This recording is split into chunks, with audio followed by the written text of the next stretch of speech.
Olá, caros ouvintes do podcast, bem-vindos novamente, dessa vez ao último episódio da temporada de número 4. Agradeço desde já a companhia até aqui, foi uma temporada muito gostosa de fazer e espero que vocês tenham curtido tanto quanto eu.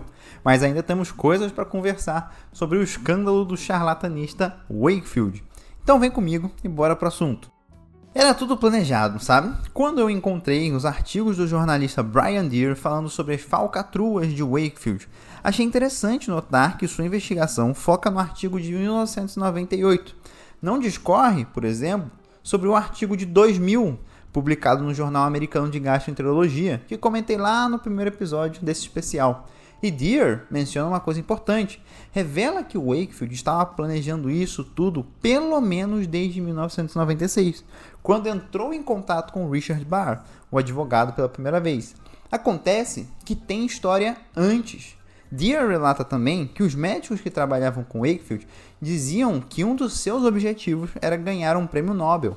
E claro, se ele descobrisse uma nova doença, uma nova síndrome, ele teria grandes chances. E aí, cavucando, eu me deparei com uma série de artigos que mostravam como Wakefield estava se planejando desde o começo da década de 90. O ano é 1993. Wakefield publica no Jornal de Virologia Médica um artigo com alguns outros autores, dentre eles o patologista Dillon, um estudo de acesso fechado chamado Evidência de infecção persistente pelo vírus do sarampo em doença de Crohn. Olha só que interessante. Estamos falando aí de alguns anos antes de 1998, já tem um estudo que está associando sarampo e doença inflamatória intestinal. O artigo é de uma leitura bem complexa, bem específico, mas em resumo, ele avalia 9 pacientes com doença de Crohn, 2 pacientes com colite ulcerativa e 2 controles sem doença. Não diz onde arranjou esses pacientes, não diz de onde vieram as biópsias, não diz nada. Fizeram análise com microscópio eletrônico e chegaram à conclusão de que todos os pacientes doentes tinham o mesmo achado, presença do vírus sarampo. Para mim também não está fazendo o menor sentido. Avaliação de doença de Crohn, de doença de colite ulcerativa, de criança sem doença. Tem algumas coisas estranhas nesse estudo, né? Primeiro, que é um estudo especificamente de patologia clínica. Falam de microscópio eletrônico, de hibridização in situ, de imunohistoquímica e afins. Porém, o Wakefield, que é o autor principal, não é patologista, é cirurgião. E em um outro momento, eles devem ter se confundido, pois nos materiais e métodos falam que são 9 pacientes com doença de Crohn e no resultado final eles falam que são 10. Mas enfim, é um estudo pequeno de metodologia e pacientes duvidosos, com o autor principal que não é especialista na área do assunto, que já começa a falar de doença inflamatória intestinal e sarampo. Daí, a gente viaja para Suécia. Suécia. Em 1994, o nosso querido Lancet publica um artigo do médico chamado Ekbom, junto com Zek e Adami. Eles publicam um artigo de acesso fechado chamado Infecção por sarampo no período perinatal e subsequente doença de Crohn. Bem, é um estudo tanto quanto curioso. Ele referencia o estudo que eu acabei de falar do Wakefield, dizendo: um estudo do Reino Unido achou infecção persistente de sarampo em pacientes com Crohn. Falam também que sarampo pode aumentar a mortalidade perinatal, mesmo quando as mães tiveram sarampo sem sintoma ou se elas tivessem sido vacinadas. Sinto que já estavam jogando dúvidas na vacina. E aí, o método do estudo foi o seguinte: avaliar pacientes nascidos entre 1945 e 1954 na Suécia, numa região bem específica, chamada Uppsala, e ver se tinha alguma relação entre o desenvolvimento de Crohn e as mães que teriam tido sarampo. Se você me perguntar por que eles escolheram essa data, porque parece muito aleatória, eu também achei, e eu juro que eles deram uma explicação, mas assim, a explicação que deram e nada é basicamente a mesma coisa. Duvida? Eu vou ler então. Abre aspas. O estudo se restringiu àqueles nascidos entre 1945 e 1954 para incluir a maior quantidade de pacientes possíveis que tiveram diagnóstico até a idade de 30 anos, a faixa etária com maior incidência de doença inflamatória intestinal. Fecha aspas. Pois é, eu continuo na dúvida. Por que não foram então até 1964? Ia incluir mais 10 anos de pessoas, né? Bem, o que eles acharam? acharam que ter sarampo perinatal aumenta o risco de ter Crohn. Coloca que de 99 pessoas com Crohn, diagnosticadas antes dos 20 anos, 18 nasceram depois de epidemias de sarampo. Lembra do que eu falei no último episódio sobre um dado por si só não ser nada, não dizer nada, ele precisa da interpretação da pessoa que está vendo o dado? Pois é, esses dados para mim não significam nada. Não dá para tentar fazer uma relação de causa e consequência com esse estudo, mas é justamente o que o artigo faz. E na discussão, os autores falam das possíveis falhas metodológicas do estudo, mas dizem que elas não têm importância, que o estudo é confiável mesmo assim. Ah, esqueci de uma coisa, pô. Faltou o nome de um autor. O Ekman é o autor principal, mas o nome do segundo autor é ele mesmo, Andrew Wakefield. E quando eu falei que eles citam um estudo do Reino Unido que achou infecção persistente de sarampo, é basicamente o Wakefield citando a ele mesmo, só que meio que disfarçado, porque o autor principal de um era o Wakefield e do outro não era, mas ele participou dos dois estudos. E eu dei uma olhadinha na biografia do Wakefield, viu? Parece que nessa época ele não foi para a Suécia. Ele estava ocupado no Royal Free Hospital fazendo os seus trabalhos. Então, assim, tô falando que isso impede que ele tenha feito esse estudo através de troca de correspondência ou de e-mail? Não, pode até ser. Mas assim, né, gente? Muito estranho um cirurgião do Reino Unido estar envolvido no estudo epidemiológico da Suécia. Mas tudo bem. Agora, o jornal muda um pouquinho. Vamos falar de 1995, 3 anos antes do fatídico estudo de 98, que é publicado no Jornal Europeu de Gastroenterologia e Hepatologia, um artigo de acesso fechado chamado Fatores de Risco Perinatal e na Infância para Doença Inflamatória Intestinal, um estudo de caso controle. O artigo já começa citando outros 2 estudos, que são eles os 2 estudos do Wakefield que acabei de comentar. Ah, e quem que é o autor desse terceiro estudo com outros 2 novos médicos? Ele mesmo, Andrew Wakefield. E ele novamente não aparece como autor principal. E já começa o artigo se autorreferenciando. Bem, eu vou resumir aqui, porque a lorota toda você já sabe. O estudo mostrou, entre muitas aspas, porque toda metodologia é falha, que quem teve sarampo perinatal tem um risco 18 vezes maior de desenvolver Crohn do que quem não teve.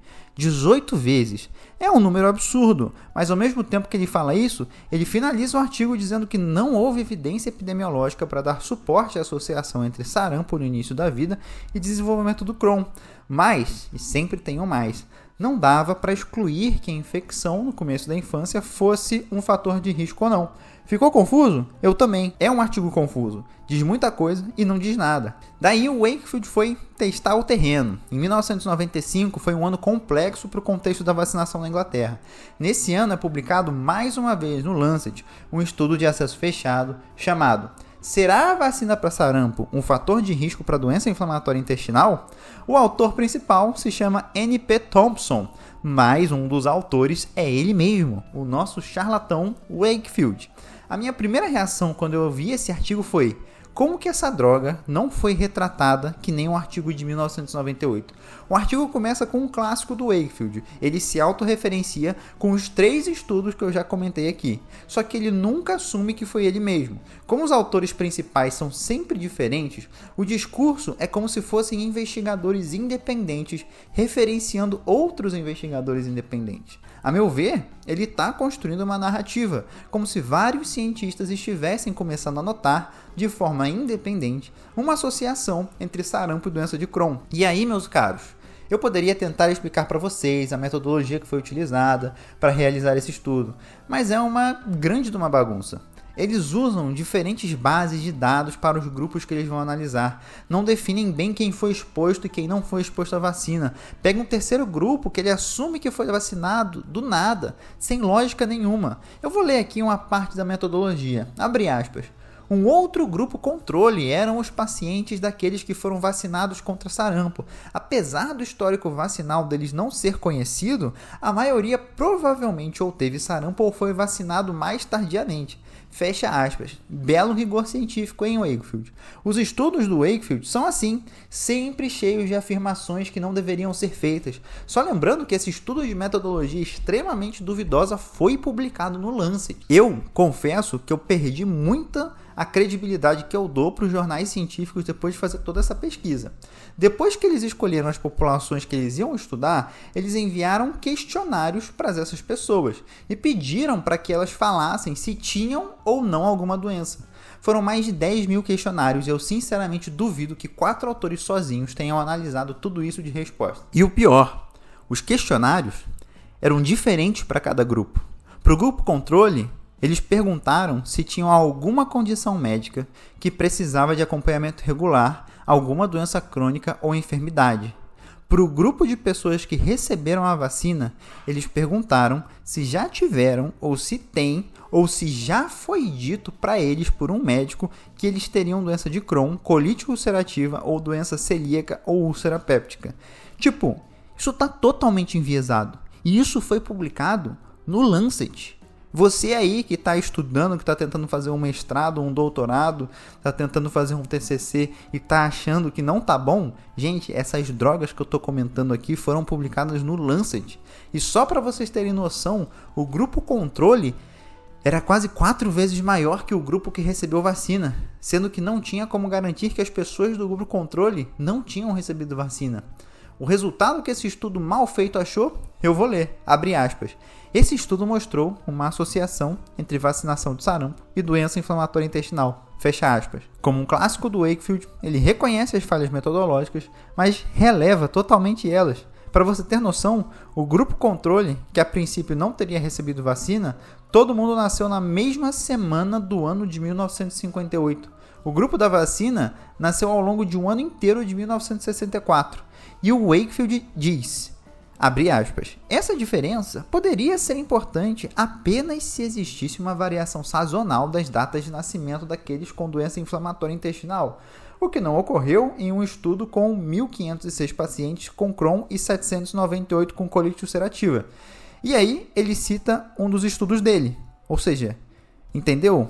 Não, nem eu. É porque não faz sentido.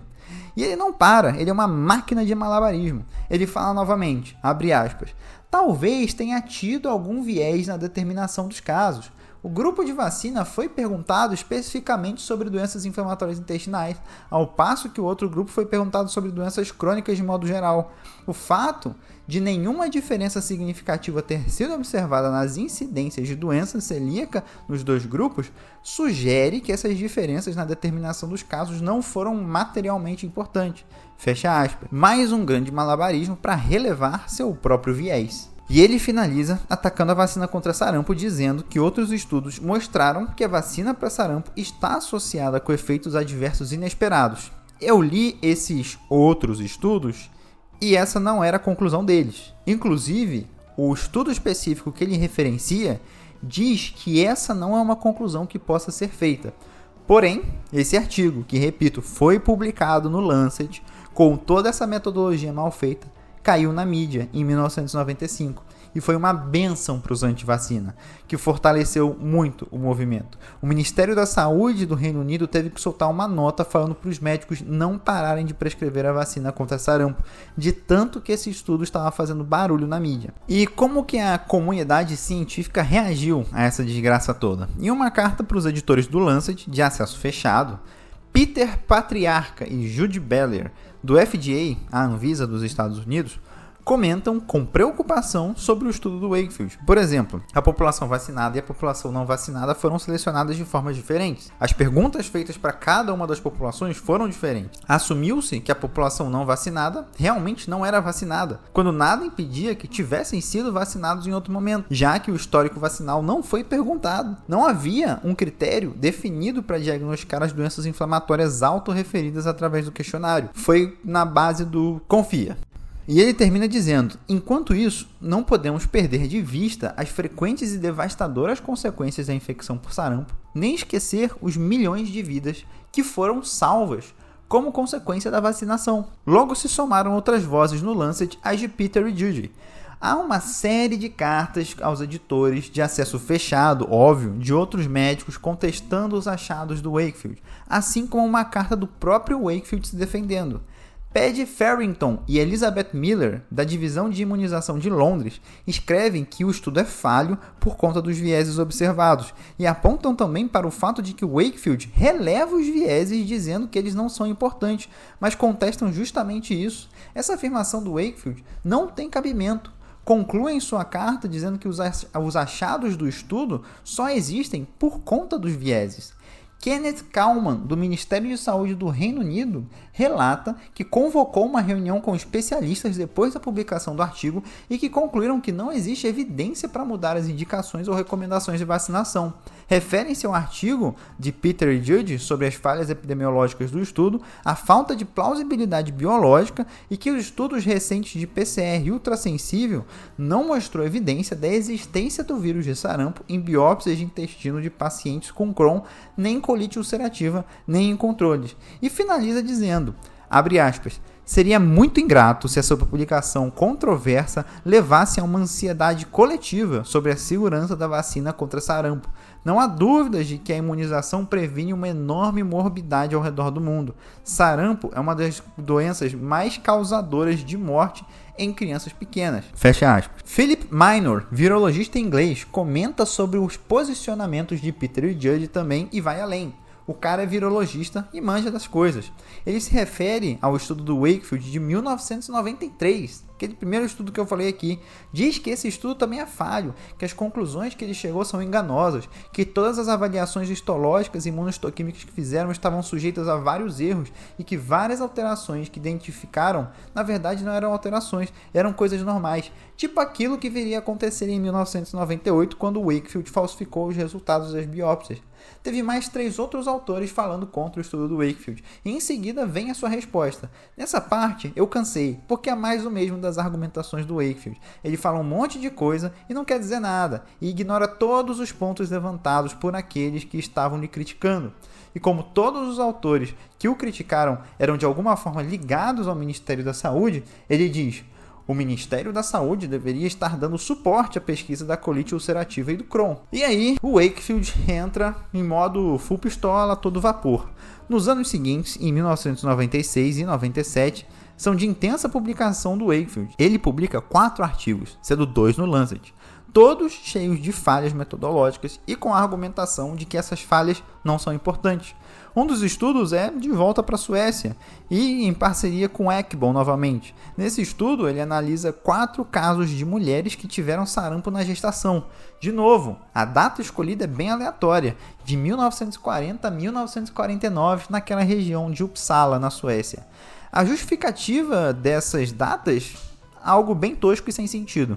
Acharam 4 crianças, filhos de mães que tiveram sarampo durante a gestação. Dessas 4, 3 desenvolveram doença inflamatória intestinal na adolescência de uma forma grave, necessitando de muitas cirurgias, e tiveram também pneumonias resistentes a tratamentos. As biópsias intestinais dessas crianças foram enviadas para o Royal Free Hospital para análise, mas o único autor do estudo que estava no Royal Free Hospital era o Wakefield, que, de novo, não é patologista, ele é cirurgião.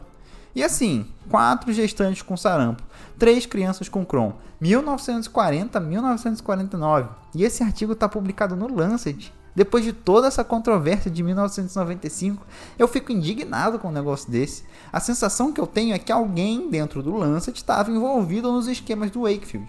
Em 1997, no Jornal de Virologia Médica, ele publica seu último artigo antes de 98. Em acesso fechado, no qual dá para a gente ter um panorama geral. Ele simplesmente referencia todos os seus estudos antigos com os nomes dos outros autores. O nome desse artigo é Resposta imune in situ na doença de Crohn, uma comparação entre infecção aguda e persistente de sarampo. Não vou perder nosso tempo aqui explicando mais charlatanismo.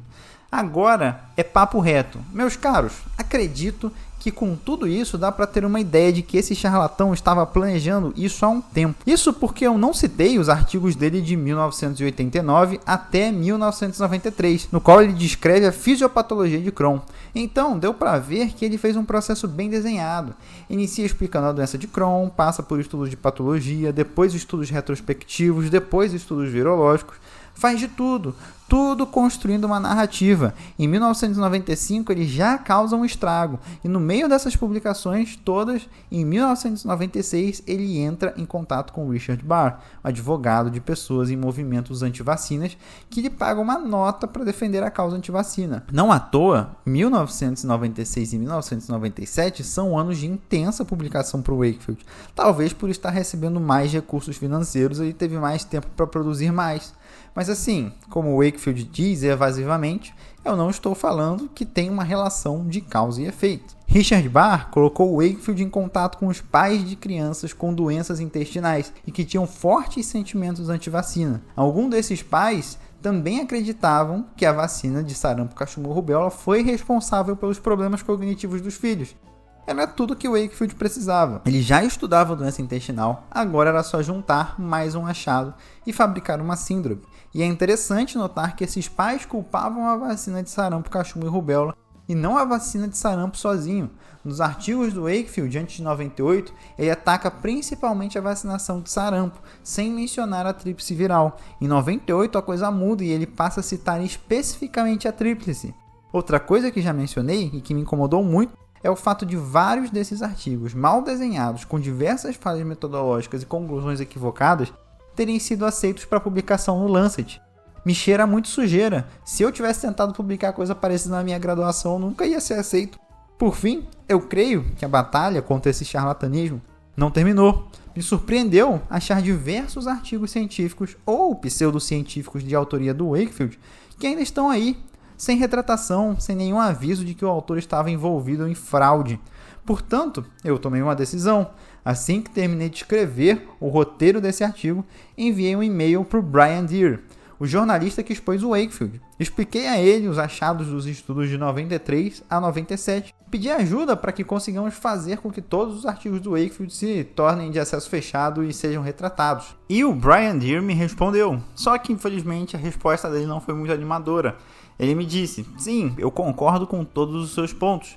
Eu levantei a necessidade de fazerem outras retratações, mas os jornais simplesmente não parecem se importar com essa inconveniência.